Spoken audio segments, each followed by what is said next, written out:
欢迎收听。今天我们来聊一个挺有意思的事儿，就是特斯拉 Robotaxi 在奥斯汀的那个首秀。对，那个事儿确实挺分裂的，是吧？你看啊，一边是马斯克在社交媒体上那叫一个兴奋，宣布成功发布，说第一天就跑了112趟，差不多500英里。数据听着挺亮眼儿。但是几乎就是同一天，6月22号，网上就爆出来一个视频，我的天，一辆特斯拉 Model Y Robotaxi 在一个十字路口直接就冲到对向车道去了，逆行了。逆行，拍了整整10秒钟。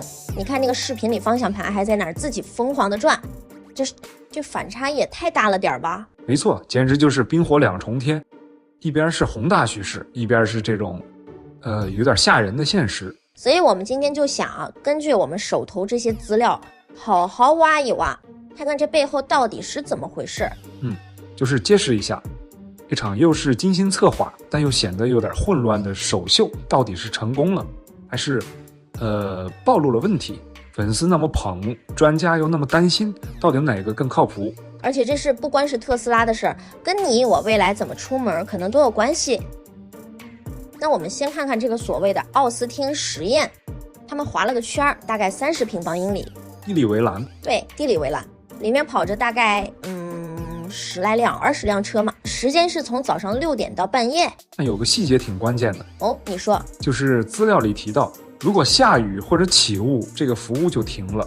这个有意思，这算不算是间接承认了纯视觉方案，就是只靠摄像头的，在天气不好的时候还是有点问题。可以这么理解，至少说明现阶段他们对这种场景还比较谨慎，而且这也不是真无人驾驶，对吧？没错，每辆车副驾驶都做这个安全员呢，背后还有远程团队盯着，而且乘客也不是随便拉的。我看资料说，主要是通过一个专门的 app 邀请的。都是一些特斯拉的粉丝啊、投资者啊，还有网红什么的。所以我们看到的那些说体验很好、很舒服的反馈，可能本身就带点粉丝滤镜。有这个可能，这整个环境都是高度可控的。还有那个票价$4.2，这个数字，哈哈，太马斯克了，是吧？那个420在美国那种亚文化里经常跟大麻联系起来，很多人就解读说他这是在开玩笑，甚至有点挑衅监管的意思。对，就是一种姿态吧，表明现阶段挣钱不重要，重要的是制造话题，传递一个信号，我们来了。所以这第一天给人的感觉就特别拧巴，一方面支持者嗨得不行，像那个挺有名的分析师丹艾福斯，做完车就说这是自动驾驶商业化的拐点，巨大的成功。社交媒体上更是那种 FOMO 情绪，就是怕错过嘛，今天1辆，下周10辆，明年100万辆，这种调调。对，甚至一度把特斯拉的市值推高了快1000亿元人民币。真金白银呢。那另外一方面呢，除了那个逆行的视频，还有好多乘客拍了其他的。对，什么幽灵刹车，就是无缘无故突然给你来一脚急刹，还有在马路中间停住不动了，或者超速，甚至还有开上马路牙子的。连奥斯汀市政府那边都有记录，说第一天就报了个安全担忧事件，好像是一辆 Robotaxi 在警车旁边突然急刹车，是听着都让人捏把汗。所以你看，那个汽车安全专家叫萨姆·阿布萨米德，他看完这些视频说话就挺重的。怎么说？他说这个系统会犯随机的、不一致的，但却很危险的错误，甚至直接建议特斯拉应该马上停掉这种公开措施。这评价很严厉了。所以你看，一边是狂热，一边是严重警告，完全是2个故事版本。这本质上我觉得就是一场叙事战争。对，目的就是逼着大家选边站，要么你信马斯克的未来愿景，要么你信那些看得见的风险。就像那个坐逆行车的乘客是个基金经理，叫罗布梅勒，他事后评论说，当时周围反正也没车，所以算不上安全问题。这个心态就很典型了，就是只要没出事儿，那都不是事儿。在一些铁粉看来，可能觉得这些都是小插曲。这种分歧背后其实就是更深的技术路线之争了，对吧？没错，都是所谓的视觉派对决冗余派。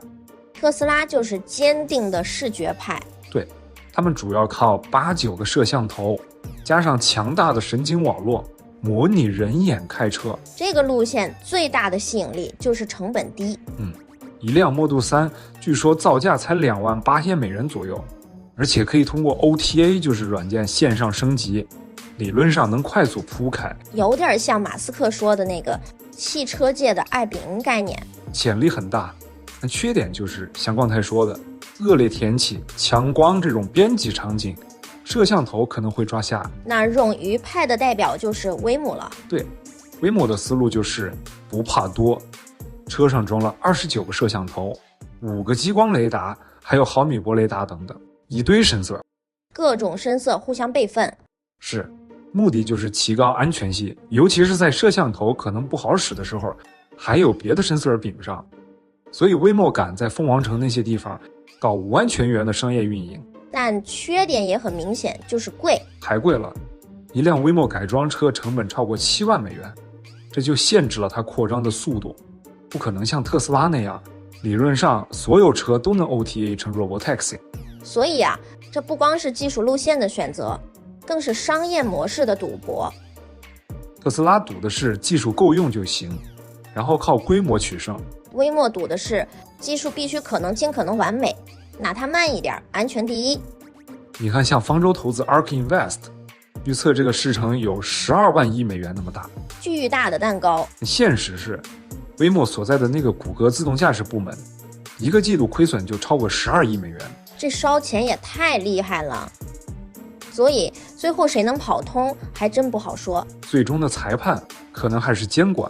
哦对，差点忘了这个 NHTSA 就是美国的那个公路交通安全管理局，怎么看？他们已经注意到奥斯汀那些事儿了，而且联系了特斯拉。而且这事儿的大背景是 NHTSA 本来就在对特斯拉的 FSD， 就是那个所谓的全自动驾驶系统进行更大范围的调查呢。对，之前的调查已经导致特斯拉召回了几百万辆车。所以监管的核心问题是啥？就是特斯拉这套纯视觉方案到底能不能满足别联的安全标准，尤其是在各种天气条件下，这个现在还是个问号。而且美国各州的法规也不一样，是吧？对，碎片化监管。德州这边虽然相对宽松，也开始要求拿许可证了，9月份生效。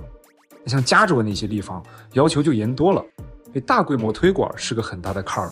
所以呀，奥斯汀这次首秀根本不是什么终点，反而更像是一场热战的开始。是，特斯拉和威某，或者说这2种技术佛则、2种商业模式的正面碰撞才刚刚开始。好，那我们今天聊了这么多，信息量挺大的。是的，这些资料展示了技术在落地初期必然会有的混乱，市场的狂热，当然还有那些实实在在的风险。最后我想留给大家一个问题，可以一起思考一下。你说。你看哦，我们看到即使系统犯了很明显的错误，比如逆行，那只要没出事故，就有乘客会觉得没关系，不算事儿。对，这种心态值得玩味。那么当这种自动驾驶系统越来越普及，进入我们每个人的生活，就算数据不断告诉我们它还有缺陷，我们自己对风险和安全的那个感觉会不会也跟着变了？这是个好问题。在开车这件事上，尤其是在关乎人命的道路上，足够好的那个底线，你心里愿意划在哪儿呢？值得每个人深思。好了，今天就先聊到这里，感谢收听，下次再见。